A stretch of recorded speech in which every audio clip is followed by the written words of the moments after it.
I muted you, so go ahead and just start. All right, perfect. All right, so Douglas and I here, we're gonna get a little game going. Let's do a rematch. Yeah. Had some technical difficulties All right, first time he's around. challenged me. Let's see what. Okay, we're still Okay. waiting. Okay, here we go. All right, let me mute you real quick after I play Structural chess. C5. Ski chess. So we did this, yep. All right, so here we go. So he likes playing the Sicilian Snyder. I do too, actually, recently, just because it's not as common. You don't see this as common. You get this almost like a white dragon type setup. So I still play the hyper accelerated dragon C5G6, and this isn't necessarily a problem here. I'll explain why in a minute. This tempo doesn't really hurt me. I can actually still play knight d5. And we played a game yesterday, actually following this line, very similar line. He brought his queen out early in the game we played yesterday. All right, this is much better. All right, so he's getting the bishop out. I'm still going to develop my dragon bishop here. I can actually play knight c6 here right away because it doesn't allow like a Rossolimo type setup with a bishop b5 because he's already played it. I mean, he could waste a tempo and do that if he wanted to.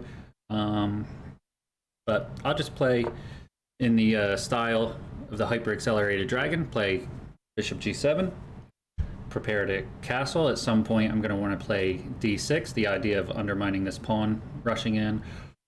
Also, this d4 pawn might come in at some point, the whole reason of playing c5, the whole point of the Sicilian.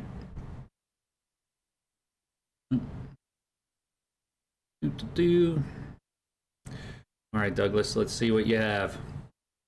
So hopefully from yesterday till today, he did some analyzing and found out what he would like to play better as far as, I mean, already he's made it an improvement not bringing the queen out right away to f3 because it, for one, it blocks in his knight, that kind of development.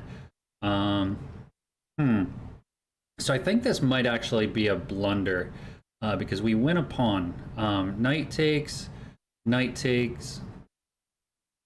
bishop takes, comes with a threat here, and then we can drop back. It might still be early, actually.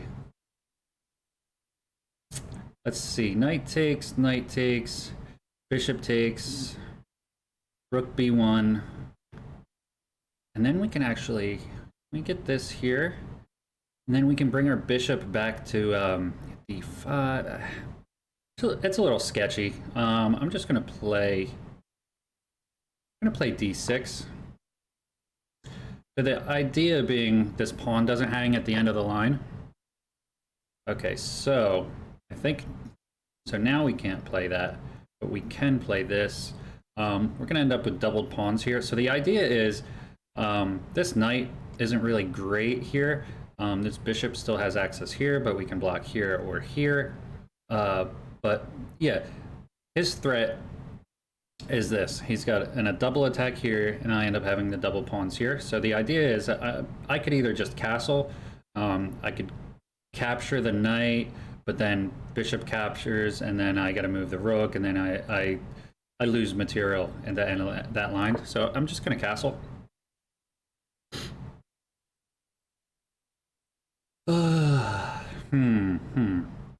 So he's already playing significantly better than yesterday. We got these pieces developed here. He can play he can play knight f3. He can castle. He could also play a line that allows him to castle queenside. So it could go either way from here. And we got a nice slower time control going on. We're playing 15 minutes with a 2-second increment. He's streaming right now on his Twitch, which I have listed up there, Shogun Stunner. He's got a fun channel. I believe he's rated below 1,000, so he's just trying to get his rating up a little bit, focus more on tactics, endgame, things like that. His kind of like problem areas. So hopefully through evaluating the game and getting some commentary, he's able to turn up his game a little bit. So, still thinking. I'm glad he's taking his time. He's probably talking through the position, deciding whether that knight trade is good or not. Okay, so he decides to bring the knight out. Probably castling is shortly in his future. There's a line a lot of people fall for with bishop g4 before you castle when this bishop is here, but the knight actually blocks it from happening. So before you're castled, you end up getting this check, and then this knight comes in after you capture with your king and checks again. The queen comes in, it gets really ugly. I fall for it a lot, but right now that the king's castled, we're actually pretty safe, and this knight's here, so we can actually play knight captures, bishop captures, king captures, and then we have a capture here. But it's not really, that's really just liquidating everything for no reason. But because he does have this fianchetto structure right here, and I noticed this yesterday in this line, the light square bishop being on this, seemingly natural diagonal, like in a lot of Italian structures, or in a lot of ways, the light square bishop gets developed there, but it can kind of get trapped off here and here because this square is not available. Its knight's there, and it kind of has to make a really weakening retreating move. So really, I'm not going to reinvent the wheel. I'm just going to play a6. A6 is a lot of times a good move anyway. And like the Nydorf Sicilian, a lot of Sicilians, you play a6. So a6 with the idea of b5, and then he has to either retreat to d3 or e2. e2 probably being the better square. The reason it's probably the better square is just because it neutralizes this threat here of bishop g4, and then this knight can still move around. All right, so I hate to, so Doug, I hate to do it to you, but so this is exactly what I was referring to. So he trapped in his own bishop here. As soon as we play b5, I mean, the piece is gone. So I hate to do it. You don't want to hurt your friends like this, but sometimes you have to. I mean, it is what it is. Yeah, sorry, Doug. So we play b5. He's probably just going to capture, give us the open or semi-open A file, and it is what it is. So, all right. So, oh, you know what? That's a, I didn't see that. That's actually an excellent move, because it gives his bishop a square. I didn't even think about that. That's great. Really cool. All right. So, do I want to get rid of the bishops? No matter what, I end up having to move this pawn, because after captures,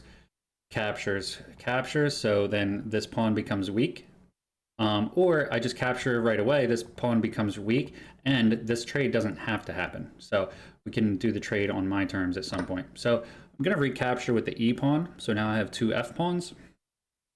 I kind of like this setup here. I don't mind at all. So this common thread, all right, I can just bring the rook up, and it makes it really easy to double here. So this isn't necessarily a problem. Okay, so we bring the rook up, and then we can double on the e file. Also, we can trade off the light square bishops.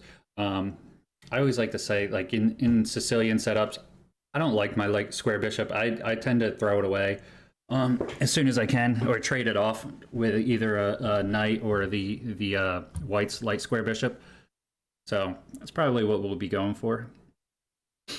Yeah, that was really good on his part. I didn't even think about that. Like, oh, he trades off and he opens up himself a square, and it came with check, so you get the Zwischenzug, the in-between move. Really cool on his part. I'm really glad he found that. Yeah, I just saw it was trapped and assumed, oh, it's trapped. There's no way out. Didn't even think about the knight takes f6 with check. So he's going into a think. His bishop's actually really well placed here. It's got an X-ray on the king. So if there's ever another attacker that comes in, let's say if I were to advance this f pawn at some point, hoping to open up the center, he'd bring his knight in, and then he's really got things clamping down here to where this rook isn't going to necessarily want to get into the game. Okay, so right away, I don't see a queen move that's necessarily great for him on this diagonal. So it's it's signaling, hey, I want to castle queenside, which is good. I can also say, hey, do I want to undouble my pawns and come here? Because if he were to captures, you go that route. So already, we're only at move 10, or excuse me, move 11, and I'm thinking about the end game. All right, so if I were to trade off the light square bishops, the dark squares are really going to be what's played on a lot this game. Right now, the light squares are kind of vulnerable. If you notice, like this diagonal here for me. So yeah, trading off the light squares wouldn't be necessarily the worst thing. You try this here. That kind of forces things where he ends up with doubled pawns here. That's not the end of the world. So it all depends. Also, could play for just opening this up right here. And the sooner I can get this opened up, I could possibly get this check in. But also if it opens up, he could drop this bishop back and advance. So I think I like the idea of opening things up like this. Also I could also potentially get rid of this backward pawn by advancing here. Also advancing this pawn would create some tension here and here. If he castles queenside to start to break open the side that he's castled to. So yeah, this is like the simple move I would be making in a bullet game. But yeah, in this game we got a little more time. I'm thinking I'm just gonna. The problem with this push right away is this right here, and I don't know if I like it. Yeah, so I'm gonna start with rook e1. The idea being he can't make this threat here. Okay, so he castles right away. He can't make this threat right here because of this. I do want to trade off the light square bishops now. So my rook's going to recapture here and then come here, all depending on what he plays. He could also just leave his bishop here because it's protected by this pawn, but it would kind of open things up. So we're just going to go for that. Try to trade things off. We're going to leave this tension here for quite a while, or at least a little bit longer. Maybe when his queen gets off of this dark diagonal right here, I might have thoughts of bringing my queen into the game. Because he can't really, he could try to advance here, but then I would bust it open. The easiest way would just for him to bring his king over. You know, and then I could work at trying to open things up from there. So for right now, we're just gonna pre-move this capture, just to save a little bit of time.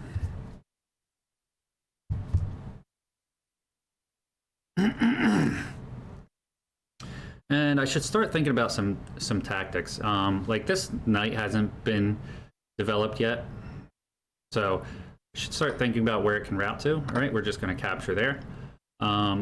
Start thinking about how to route the knight. We got this. All right, so right away, I want to bring my knight here to here. So if this pawn advances, I can capture it right away. And then we have this pawn to undouble. Not that this pawn being doubled is the worst thing in the world, but yeah, I really want to maintain this for now until I have a useful way to use it. A lot of times when you have a fianchettoed bishop, especially where you're castled, you don't want to just give it up for nothing. Like in this setup, the dragon setup, your dragon bishop, you don't want to give it away just because. All right, you want to make sure you do it at the right time. And now I don't think is necessarily the right time. Okay, so that's a good move. It prevents this break for a second. I mean, kinda, because of captures. Actually, he can't capture. So if I were to open this up, we still face the same problem with these dark squared bishops squaring off. I would like it if I could provoke him to capture my knight here.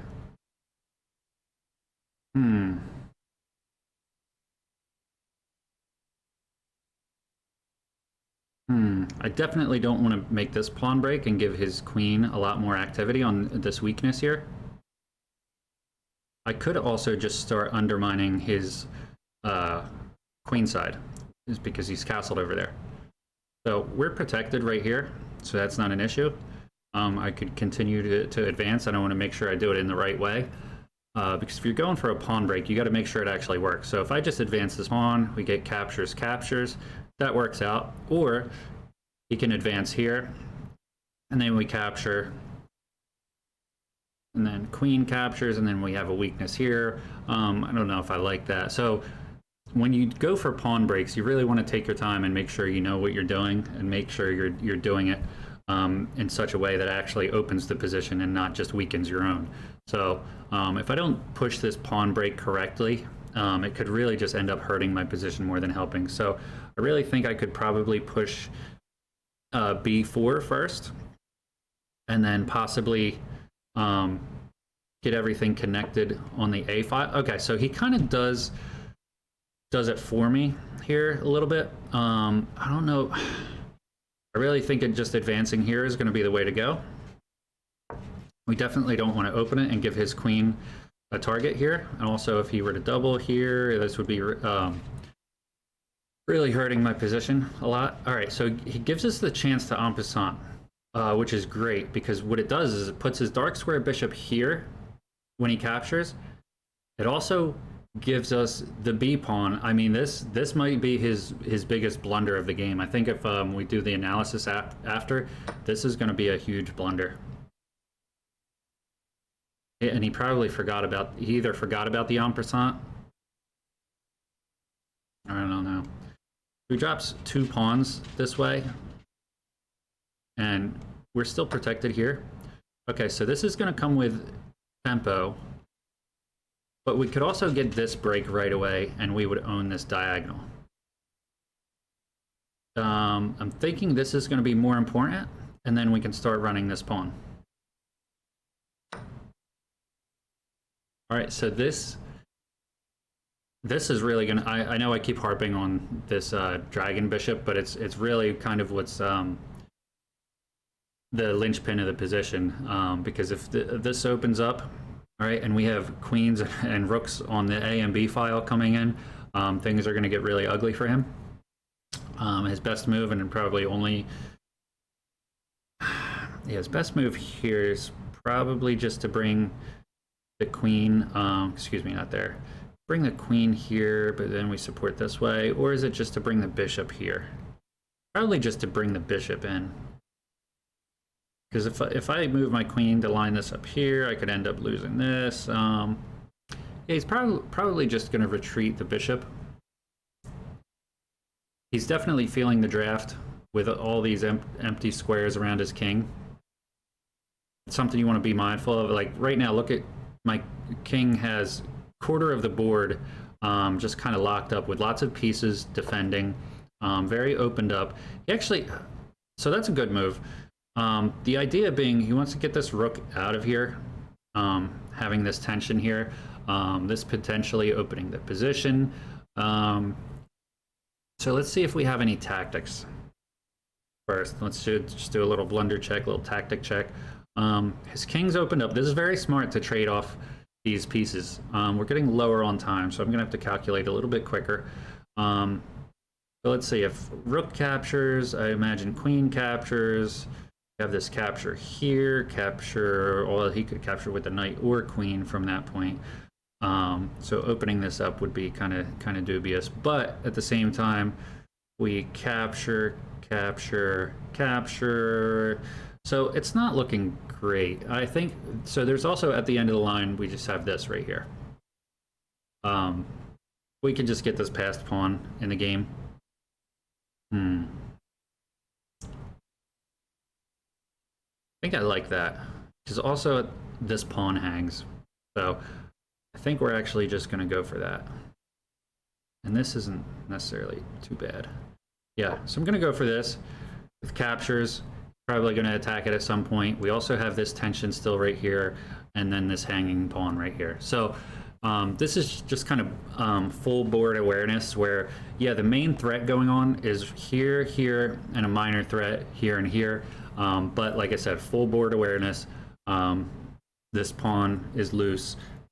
This pawn can recapture, and it's currently a little bit loose. It's easily attacked, but I could also choose to defend it. I don't think I am. I'm thinking this pawn's going to fall, and I'm okay with that because there's too much with the queen, or the queen coming over, rook coming over, the bishop. I'm not going to throw everything I can at defending that pawn when the center is about to bust open. So his queen side's already busted open. I might as well try to bust open the center too. Then, I mean, really all that he has left after that is over here. And I'll just try to create weaknesses all over the board. So the more weaknesses I can create in his camp, the better chance of tactics opening up. Like, you know, tactics are definitely bred in fruitful positions like that. All right, so he goes for. All right, so this pawn isn't necessarily hanging yet. I have this and this. I think I like that. Bishop captures, or excuse me, pawn captures.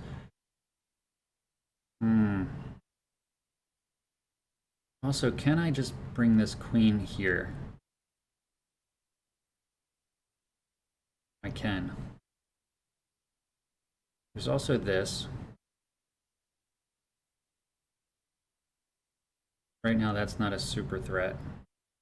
I like the idea of that, but advance, captures, captures, captures, captures, captures. Ooh. All right, we're getting a little bit lower on time. I like this move here. The idea is that if captures, captures, and then he actually can't capture back. Well, he would have to get the rook first, but this comes with check.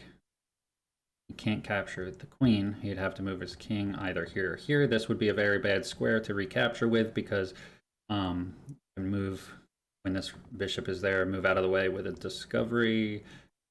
Captures, captures.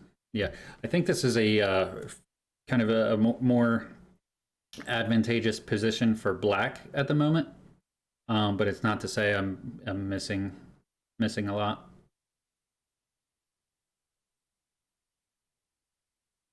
So he's got to decide, is it captures here? Advance the pawn, which I would do captures, captures.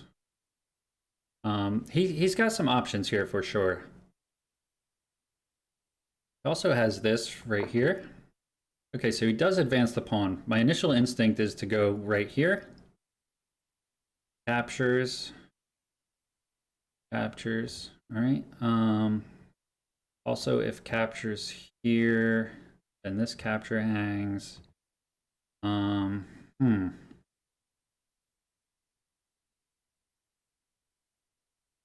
Feel like where I'm getting lower on time, intuition is going to have to come into play. I want to get this knight out of the way, so my queen is having some influence here. I'm also thinking about bringing the queen here because it protects laterally like that. But there's also just this really annoying move right there. But that all that does is force this trade right here.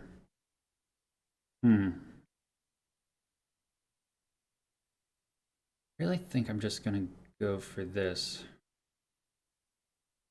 Take it. Let's see what we can do.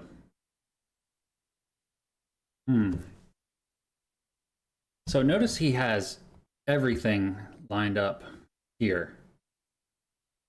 Really want to undermine that. Yeah, we're going for it. We're going for it. Let's see what happens. All right. So knight captures, bishop captures, bishop captures, rook captures, rook captures, queen captures somewhere in that line.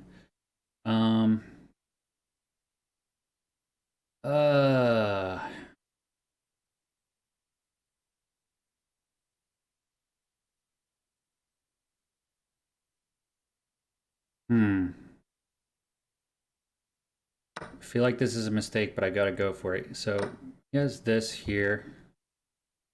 And here's the tactic. So we win the bishop here. Or we can capture and win.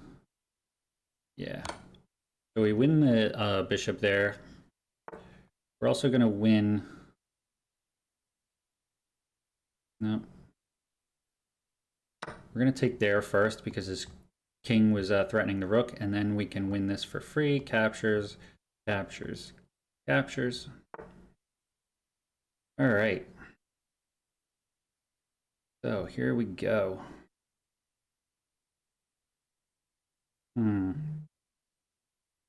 So we have this here. You know what? I like this. We're going to keep it simple. He doesn't have any checks, so that's good.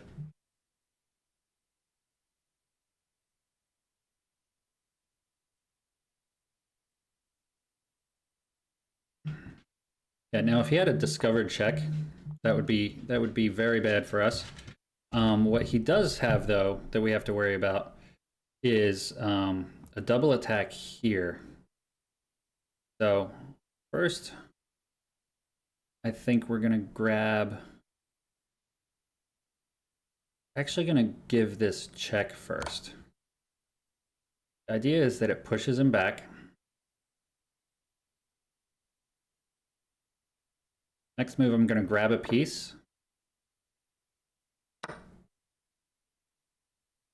And then I'm going to move my king out of the way.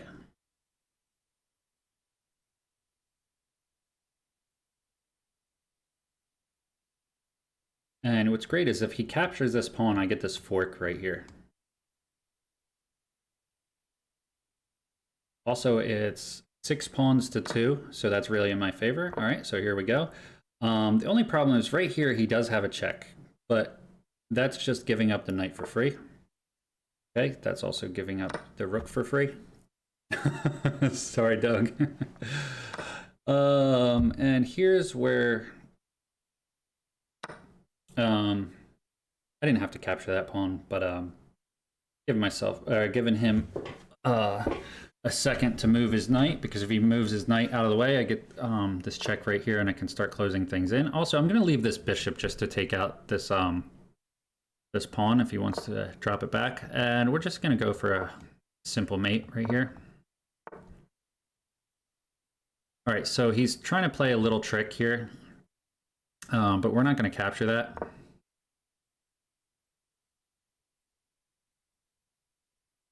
And we're just going to go for a mate in 2.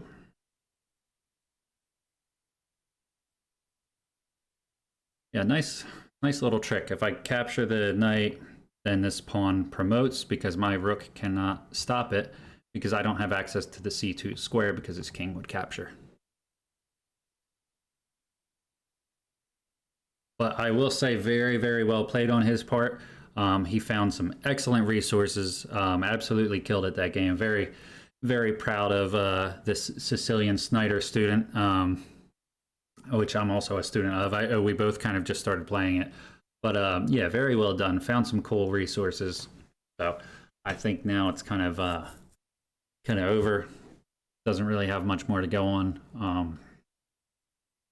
Yeah, I don't know. Kind of resign time. Sorry.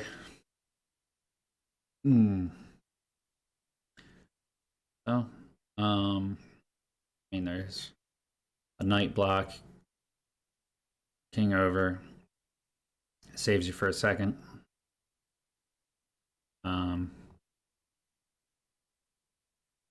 So yeah, that's all she wrote.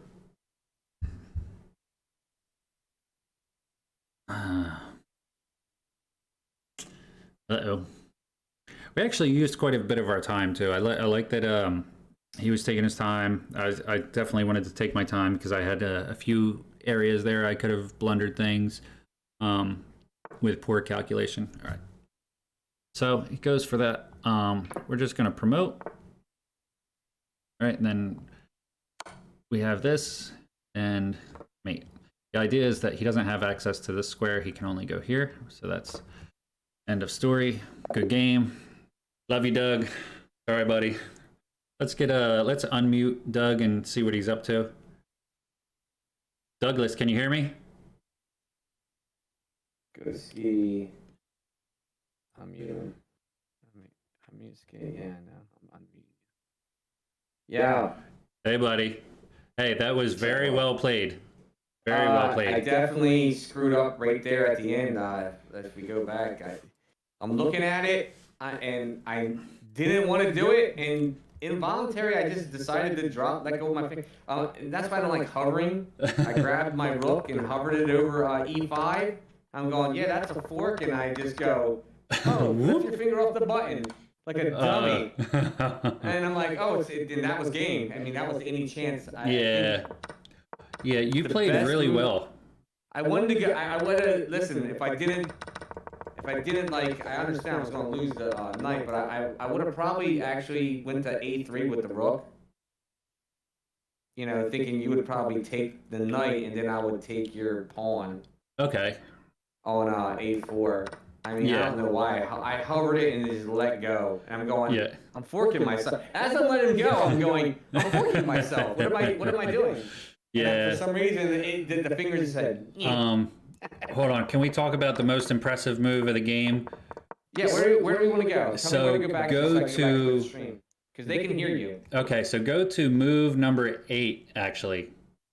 I want to turn you back up here. Okay. Yeah, move number 8. Yeah, I actually thought this was a well played game on my part. Yeah, very well played. Obviously, you played well.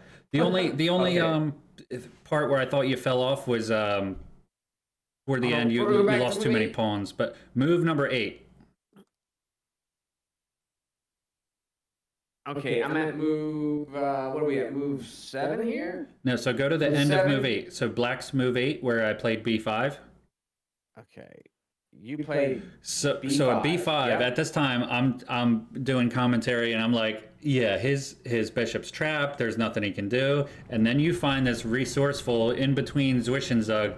Knight takes f6 with check, and I was like, oh, okay. He gave him. And I wouldn't have myself out. Yeah, I was like, there we go. I didn't even see that. I was very impressed. I was like, hell yeah. Yes. Check. And now I can weasel my little guy right here to put pressure on the rook. So this is where I had to make A8. Yeah, so this is where I had to make a choice of whether to capture with the bishop or the pawn. Either way, the pawn would end up having to recapture if we traded the dark square bishops. So I decided, let me just get this pawn here. So that's why I played e takes f6.